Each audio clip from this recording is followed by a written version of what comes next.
Hello everyone, I am Vaporwave and welcome back to my channel.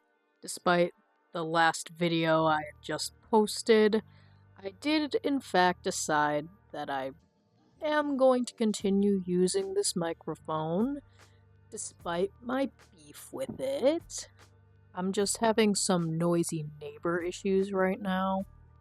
It's funny because you can't really tell that they're noisy neighbors unless you're right up against the wall, which my camera is set up exactly like that. So yeah, I'll sacrifice my own tolerance with this mic in order to get the audio quality better. Even though this microphone cuts out all the time. It's fine. You know what? No, last video was the negative hate video. Contrary to what I talked about last time, this time I'm going to be talking to you guys about tropes that I actually do like. So the first trope I'm going to be sharing with you all today is one that I wrote down in my notes, best described as that one scene from the Pearl movies where she's like, "Please, I'm a star!" Even though the character Pearl is not an example of this trope, I feel like that little clip sums this up pretty well. The actual trope is when an ex-famous or powerful person suddenly loses their infamy, and because of it, they kind of start to lose their minds.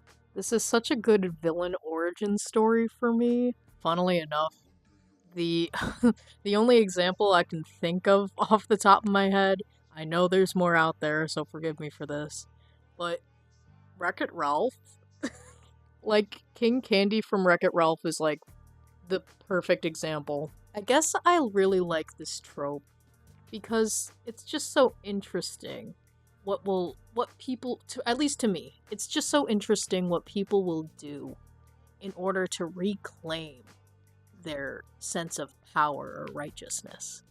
Especially in a narrative that's, like, so perfectly, like, thought out and, like, you can tell the author was planning this from the beginning.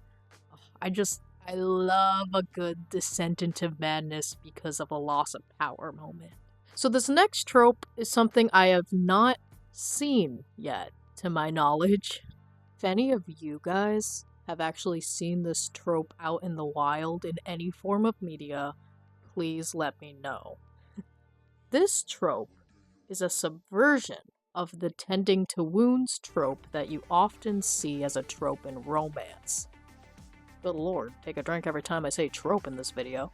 Again, I have not actually seen this to my knowledge, but an example of this would be character A is tending to character B's wounds, but the wounds in question are something really stupid and not like crazy bodily harm. So like something like a sunburn, a paper cut, or maybe a splinter.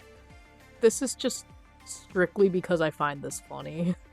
Like, there's no actual, like, good written technique here to it besides, like, parody. But the thought of it being taken completely seriously, like the tending to wounds trope typically is, something about that just makes me, like, get all giddy and want to laugh so hard because that's just the funniest thing to me.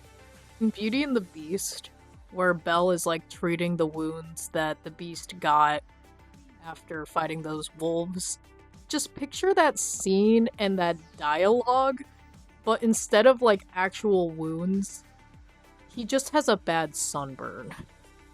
And like, I don't know, something about like someone rubbing like aloe on their love interest's back, and the love interest is being like, "Oh, ow!" And all Beauty and the Beast style, she's like, "If you wouldn't move, this wouldn't hurt as much." I'm also just a big fan of parody, so maybe that's half the reason why I love this so much. So this next one, it's a classic. I am a sucker for enemies to friends to lovers. I don't mean rivals. I don't mean, oh, we grew up together and we were always in competition. No, that's rivals. That is not enemies. I mean opposing sides of a brutal war Romeo and Juliet levels of enemies. They've tried to kill each other before levels of enemies. Only thing that gets tricky with this trope is the fact that it can easily become toxic with the right series of events. As soon as something disguised as enemies to lovers ends up being just a very toxic relationship, I'm immediately checked out, and it actually makes me so mad.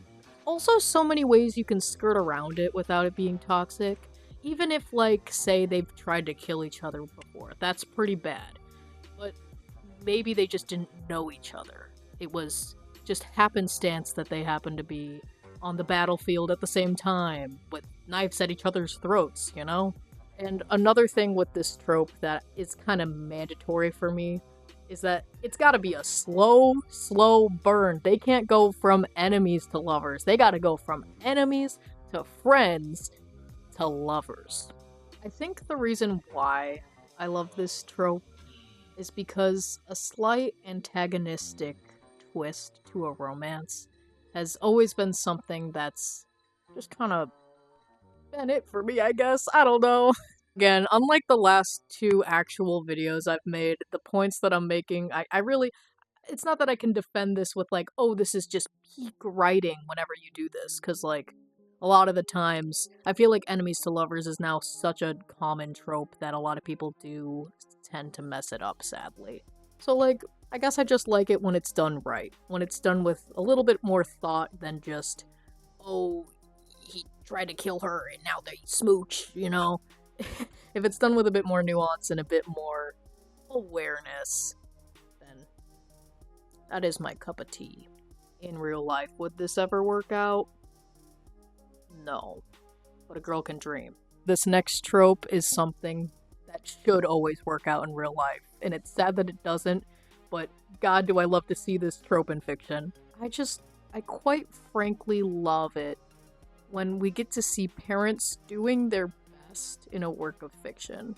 Usually it's done with so much love and care, usually by someone who is a parent, and you can tell that there was a lot of love put into the scenes made when you see like a parent, whether it be a single parent or maybe a couple or more than one couple.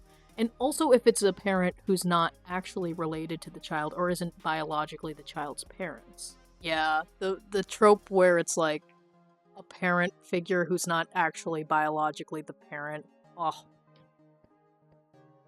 It just hits all the more for me. Examples of this I can think of off the top of my head are one of the episodes from Steven Universe, gonna wrap myself out here for a minute, but also the film The Pursuit of Happiness. A bonus example I have of this trope is a very short video by a creator named Jack Stauber. The video's got a funny name, it's called Hot Dogs, but it's only like a minute long, and please watch it, it's so cute, it makes me want to cry, it's just so cute. Just feel like this kind of links back to my other trope I don't like about missing or oblivious parents. I just feel like, especially in like, I guess YA or kids shows, books, movies, etc. There's not really an emphasis on parents because it's for kids. And like, I get it. I don't think a lot of kids want to just be watching parents and adults. Like, they're here for the kids, you know? It just warms my heart to see an actual good parent, especially in something that's made for like a younger audience. The last trope I want to talk about in this video is kind of niche, but I'm a sucker for it when the author of a fiction ends up being a character in their own narrative. I'm sure you're all familiar with Goosebumps, the series of short kids' horror books, right? Well, a few years back, they released a movie under the Goosebumps title that took place in like our world where the Goosebumps books were canon, and so R.L. Stine actually wrote them. However, the whole premise is that all of the characters from the books come alive in the real world, and so the main characters get R.L. Stine, so the author's now a character in this narrative to help like banish them all back to the book world. I just really like this one because the idea of the creator talking with the creation, there's just so much fun stuff you can do with it. Like, maybe it's like, I guess, a Frankenstein moment where the monster's all like, why have you made me like this? And Victor's all like, I don't know. And there's just so much fun stuff you can do with it, especially when the characters from this author or creator, they realize that their entire narrative is all part of like the author's story. And so when it comes to their entire life, it was decided by one single person who they now get to interact with. For us, it's just like meeting someone like God. Like, someone where you can be like, why? Why have you allowed all these bad things to happen in my life? But that's amped up by like a million, because usually characters in the book go through like complete torture when compared to something we go through, right? At least the characters I write do. This one again ties back into the author trope I don't like, where being an author means kind of nothing for the character that is an author in the story. It's just like, think of the possibilities you can do when you include an author with a lot more thought put into it, into your story. This is also a good way to do a self-insert if you want to put yourself into your own story to interact with your own characters, eh? God, this is such a good fanfiction trope. I'm sure there's so much fanfiction of this out there. But anyway, that is all from me for now. Thank you so much for watching, if you've made it to the end, and I will see you guys in the next video.